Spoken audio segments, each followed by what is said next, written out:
Please put your hands together for him. Don't be tired of clapping. We're coming to a close. Also put your hands together for Gabriel Oke as he makes his way to the stage. Okay, he's not available. Okay, moderating this particular panel session is our award-winning moderator, Mr. Segun Salami. Put your hands together for him as he makes his way to the stage. Thank you very much. I will now leave you in good hands.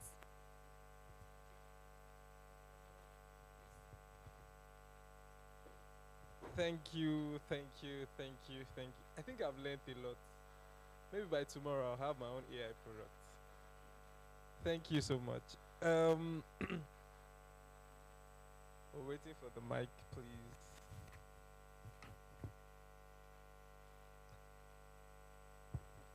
So like I said earlier, I know everybody on this panel session. Not because I've met them before, but I researched about them too. So I have an understanding. When I ask them questions. So I'm going first to Emily from CEO Zone 4. Right. So the first question would be that in a capital-intensive industry like oil and gas, how do collaborations with AI reduce the risks and drive long-term sustainability? Thank you. So, in a capital-intensive industry like oil and gas, how do collaborations and ethical AI develop and deployment reduce the risks and drive long-term sustainability? So, in a conventional space, which I play in, like oil and gas, for us, AI can help with sustainability by, improving our efficiency, optimizing our efficiency in, let's take exploration for example, helping with our reserves, making our reserve intelligent, and also, faster drilling, safer drilling. For now, if you want to do a simulation in, if you're drilling, let's say, for example, you use crude first-base principle physics to plot simulations, which can take weeks and months. But if you have a surrogate model and you put that into machine learning, and the model learns results that have come out in the past drilling experience, it can infer better solutions and how you can drill faster. And then with that, we can easily, instead of having re-entries, we can easily drill better, have more reserves, and also improve production. With things like that, it can improve the profitability of the company, and also help us to further do other things quicker. And then obviously, this also helps the nation grow. And also sustainability and environmental impact. Africa generally isn't really aligned with the current global environmental standards. But with AI can help us capture carbon better, and also track our emissions, and also sequestration of CO2. And this sort of things help us to also access money from the West, which generally right now, they are not disposed to us because we're not meeting our carbon standards. Thank you. These kind of things, long-term helps us. Thank you. That's very insightful. So my question goes to Mr. Kelechi. What role does digital infrastructure play in enabling Africa compete credibly on the global AI stage? Okay, thank you for that question, Segun.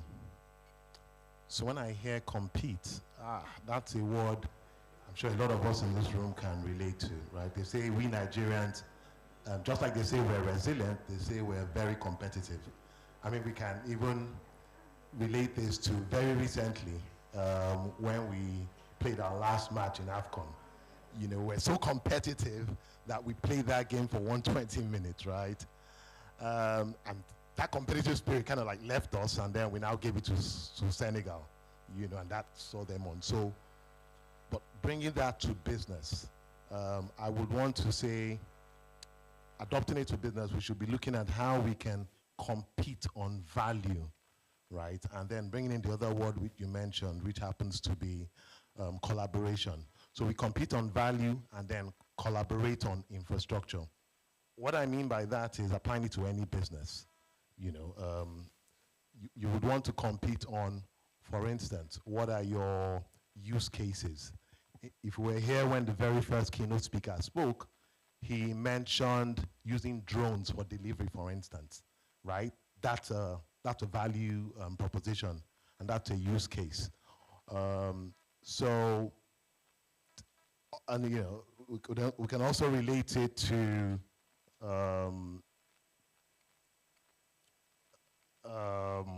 use case. We can also relate it to user experience. I mean, during the presentations, we saw where one of the demos was buffering. That's a latency issues, right? So typical internet service providers who will pitch to any of you in this room will want to make a pitch about latency and how they'll improve that. So that's how we African enterprises can basically compete on value. Now, when it comes to collaboration, it's completely different. We need to collaborate on infrastructure. So I'm in the data center business, right? And again, referencing one of the keynote speeches where I think that was Mr. Dotun, gave us an idea of what the cost of a typical GPU server cost, 250K. Now, how many of us can invest in that kind of infrastructure? So you would want to probably partner with someone who has invested, right? And then you can just spin off your solutions off of that infrastructure. And that's where the data center comes in. We basically build infrastructure, we have infrastructure, and we allow parties to, collaborate within that ecosystem. Thank you. Yeah. Thank you. So this is for Madam Debola. From your experience, what practical steps can African innovators take to move from local impact to global relevance in artificial intelligence? I think we mentioned that a lot here, which is building context-ready systems. We're talking about artificial intelligence. For us to implement AI now, we need to look at our current ecosystem, see what the problems are, and try to solve them from a local point of view. I really like the last session by the professor about contextual AI. And she gave us practical links to how we see data and how everybody else sees data, and how it is not productive for us to implement from somebody else's lens. So the way we can achieve that is every founder, innovator here should be looking to solve the immediate problems around them. We've had practical sessions on localized AI. We understand their infrastructure challenges, and we understand their governance issues as well. But those governance issues and even infrastructure issues are not limited to just Nigeria. The conference chair, Mr. Dotun, did mention that even America is struggling with the infrastructure needed for AI. So we cannot say because there are infrastructure limitations we shouldn't build. We should be looking at technologies that can help us build locally and solve our problems locally. And that way, because again, they say charity begins at home. Once you conquer your local environment, it becomes global. People are interested in that solution, are interested in replicating your solution somewhere else. So we should first look inwards, build locally to solve locally, and then we can go global that way. Thank you so much. To Gabriel, right? How can ecosystem collaborations between data centers, startups, government accelerate AI deployment in Nigeria? How can the ecosystem collaboration between data centers, startups, and government accelerate AI deployment in Nigeria? Okay, I think I'll pick a point from one of the panelists when he talked about infrastructure. I think we need to move beyond competing on infrastructure and start competing on product instead, because that's the only way we can actually experience real advancements. There's no point in 5 Nigerian startups scraping the same government circular, for example, the tax circular that came out. There's no point for you, for like 5 or 10 startups, scraping that same data and putting it as a data set and probably selling it to everybody. I think we should probably collaborate more on making something like an open source for AI, such that it's open source. The data, we have all of us use the same data set. We should focus on even cleaning up that particular data set instead of everybody trying to milk that and building a product out of it. Then where the real competition then comes in is when you build products, whatever you build on it. Your product is different from mine, but we are fetching from the same data set. I can build my own tax, a tax application that just focuses on, let's say, maybe like Gen Zs or something. You can decide that yours is the one that focuses on old people. So the real competition starts with the product. So I feel that is another thing that can actually enhance collaboration. Thank you so much. Thank you.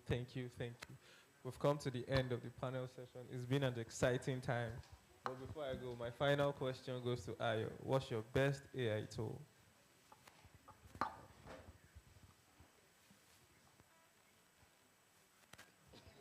He said co-pilot. Thank you so much. It's been a wonderful time with you.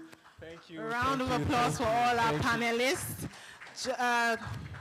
So we do know that a lot of people here have amazing ideas, and sometimes you're not tired. We are supposed to start again, no? Do we have questions? Okay, someone has a question for us at the back. Please tell us your name. My name is Godwin. Speaking from a developer's standpoint.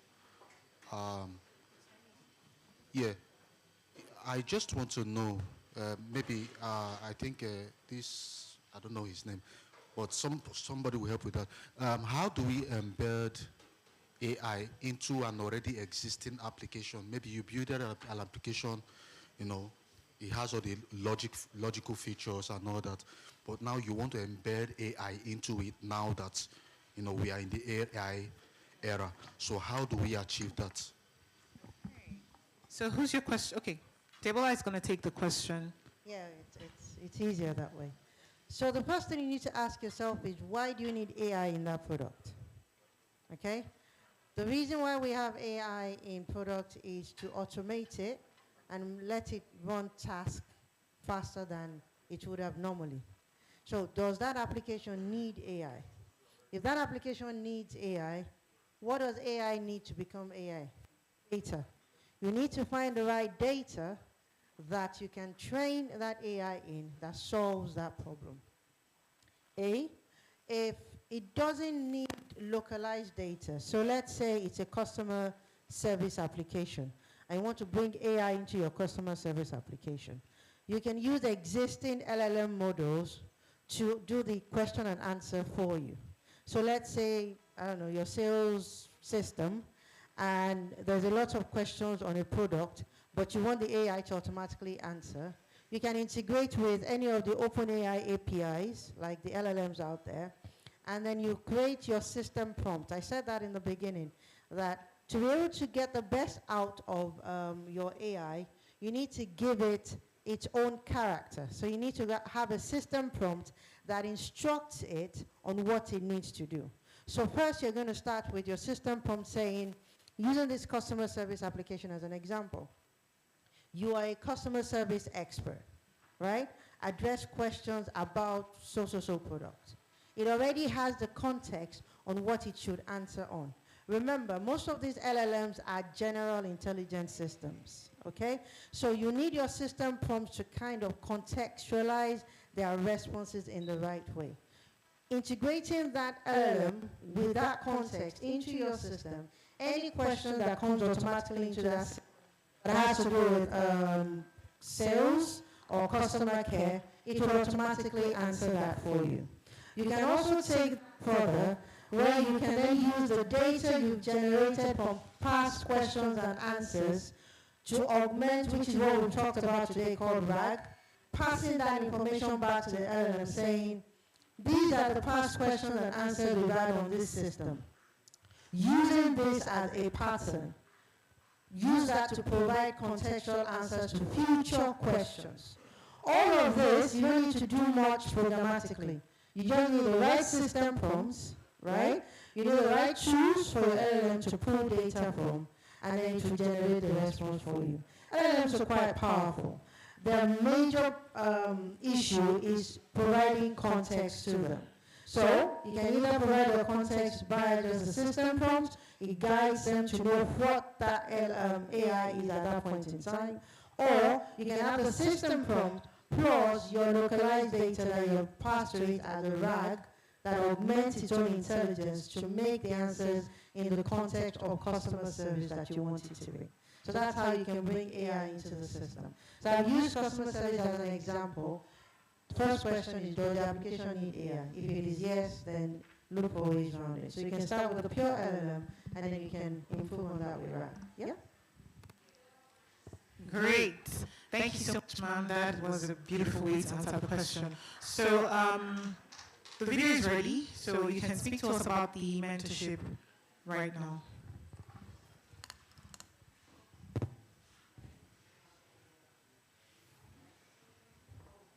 Your AI.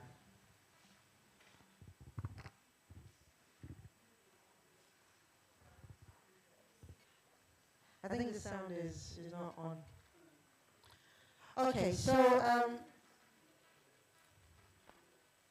while we wait for media to sort themselves out.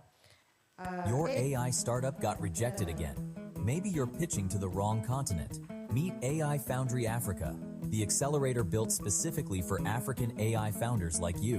While others see obstacles, we see opportunities. Healthcare in Lagos needs different solutions than Silicon Valley offers. We're your bridge from promising prototype to scalable, investable business. Capital, mentorship, network access, and technical resources, all designed for the African context. Apply to AI Foundry Africa today.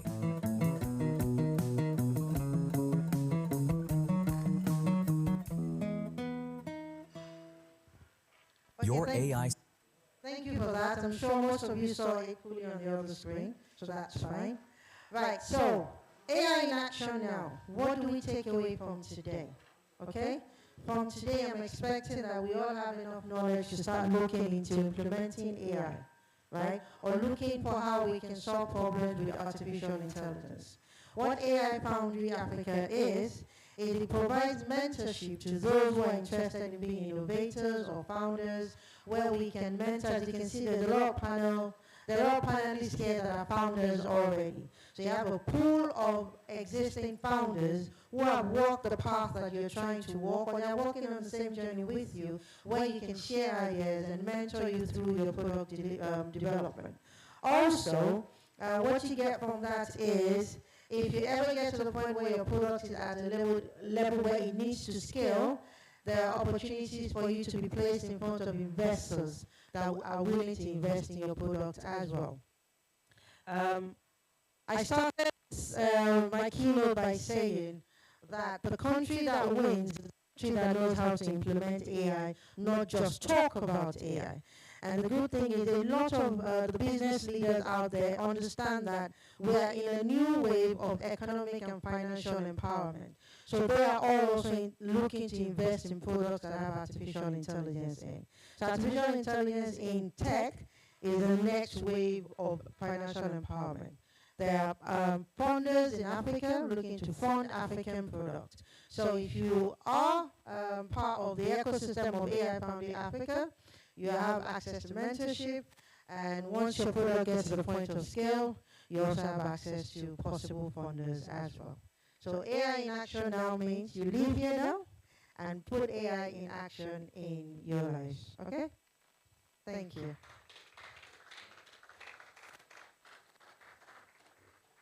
And also thank you for coming, because I'm sure she's going to close it off. Thank you all. Thank you so much. Thank you so much, Debola Ibiode, for that beautiful session. Okay, so can we please put our hands together for our amazing convener? Please put your hands together. I mean, putting this together, amazing. Imagine extending mentorship to people who have ideas but don't know how to go about it. That's an amazing one. And even willing to put you in the front line of investors. Come on. Not a lot of people have that. So please put your hands together for Debola Ibiode. Thank you so much, man. We're grateful for this. All right, we've come to the end of this amazing event. Put your hands together for yourselves. You all have been amazing. You all have been amazing. I met a lot of friends. I met Grace. I met Fee from this amazing event. So do well to network and meet somebody before you leave here. Don't just look at to network with the speakers. The person sitting beside you is your way up. So please turn to the next person, ask them their name, talk to them, connect on LinkedIn, Instagram, wherever. Okay. That said, have a wonderful evening. Goodbye, everybody.